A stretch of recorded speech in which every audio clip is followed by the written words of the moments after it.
জীবনকে পরিবর্তন করতে হয়, জীবনের মনকে পরিবর্তন করতে হয়, কোনো না কোনো সময় এসে মনকে ঘুরায় নিতে হয়। যারা ওয়াজ শুনে, মাহফিল শুনে, কিন্তু কোনো পরিবর্তন হয় না, যেই সেই এত ওয়াজ, এত আল্লাহর আয়াত, এত কোরআনের কথা, এত রাসূল আকরাম সাল্লাল্লাহু আলাইহি ওয়াসাল্লামের হাদিস, কোনো বিহিত নেই, যেই সেই। আবার সকালে যায় ওই চার দোকানে আড্ডা, গিবত শেখায়েত, আবার হারাম খাওয়া, আইল ঠেলা, চুরি দাড়ি, চান্স পাইলে মানুষের ঠকানো, গালিগালাজ, ঝগড়া ফাসাদ, মানুষের ক্ষতি করা, নামাজ কালাম নাই, ফিল্ম দেখা, টিভি দেখা, নাটক সিনেমা দেখা, হারামের ভিতরে ডুবে থাকা, আবার যে সে হয়ে গেল। এরপরে আবার ওয়াজের সময় আসলে মাথায় একটা টুপি টাপা দিয়া আবার বসে 2-4 ঘন্টা ওয়াজ করলো, এমনকি ওয়াজ শুনে যায় এমন ঘুম দিল, ফজর নামাজ শেষ 8টা বাজে উঠলো। আমরা বেশিরভাগ এই টাইপের মুসলমান না ভাইরা আমার।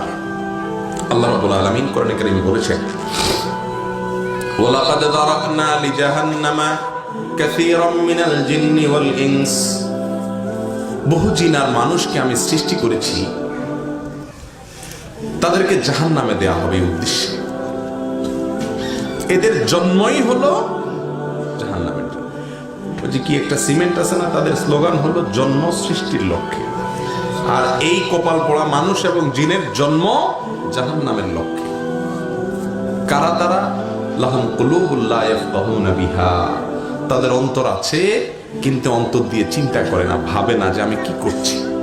ওয়ালাহুম আ'য়ুনুল লা ইউবসিরুনা বিহা, চোখ আছে কিন্তু চোখ দিয়ে দেখে না, চোখের সামনে মানুষ চলে যাচ্ছে, হারিয়ে যাচ্ছে, আর ফিরে আসছে না, আল্লাহর কাছে চলে যাচ্ছে, অনেক ঘটনা ঘটছে, শিক্ষা নিচ্ছে না।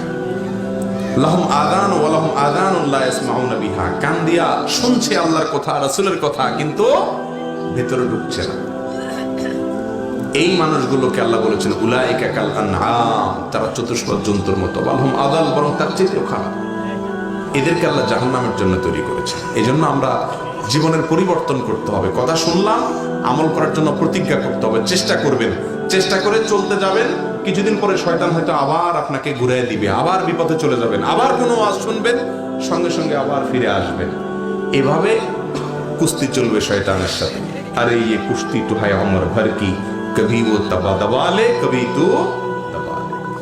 শয়তানের সাথে লড়াই চলতে থাকবে, কিন্তু আমার চেষ্টা থাকবে আমি জান্নাতে যাবো ইনশাআল্লাহ। চেষ্টা করবেন তো ইনশাআল্লাহ? অতএব আজকে নিয়ত করে নেই, এমন কোনো মানুষ যদি থাকেন এই মজলিসে, নামাজে গাফলতি ছিল, 3 ওয়াক্ত পড়তেন, 1 ওয়াক্ত পড়তেন না, 4 ওয়াক্ত পড়তেন, ফজর পড়তেন না, বা গাফলতি ছিল, তারা তওবা করেছেন, মালিকের সাথে কথা বলে হালখাতা করেছেন, আল্লাহ আমি ভুল পথ থেকে সরে আসলাম, এরকম নিয়ত করেছেন কোনো মানুষ, তার একটা হাত তুলে দেখান। আল্লাহ আমাদের সবাইকে তৌফিক দান করুন। ভাইরা আমার, সময় খুবই অল্প, সীমিত, কখন চলে যেতে হবে আমরা কেউই জানি না। এই জন্য ওয়াজ শুনে রাখলাম, দেখা যাবে আমল করার জন্য বহু বয়স আছে। এই কথা আপনাদের কানে কানে এখন এই মাহফিলে বহু শয়তান ঢুকে গেছে, ইবলিস ঢুকে ঢুকে আপনাদেরকে এখন ফুসলাচ্ছে ভেতরে ভিতরে, যুবকদেরকে বিশেষ করে। আর মাথায় খারাপ নাকি এই মৌলবীর ওয়াজ শুনে এখনই কাইতে যাওয়া চান? আরো কিছুদিন করো আকাম কুকাম, আরে পুরো জীবন পড়ে রয়েছে, মাথা খারাপ। এই বয়সে দাঁড়িয়ে রাখবা, তাই রাখলে বলবে জঙ্গি, রাজাকার, এটা সেটা, মাথা খারাপ। আরো কিছু আকাম কুকাম করে নাও, দুনিয়াটা মস্ত বড়, খাওয়া দাওয়ার ফুর্তি করো। এই কথা এখন ইবলিস ভেতরে ভিতরে বুঝাবে। আল্লাহ রাব্বুল আলামিনের কাছে তৌফিক কামনা করেন, মানুষ চাইলেই ফিরে আসতে পারে না। আল্লাহর কাছে দোয়া করেন, আল্লাহ আমরা যে কথাগুলো বললাম শুনলাম, আমাদের সবাইকে সেগুলোর উপর আমল করার তৌফিক দান করেন। আল্লাহ আমাদেরকে খাঁটি মুসলমান হওয়ার তৌফিক দান করেন। আল্লাহ আমাদেরকে মানুষের মতো মানুষ হওয়ার তৌফিক দান করেন।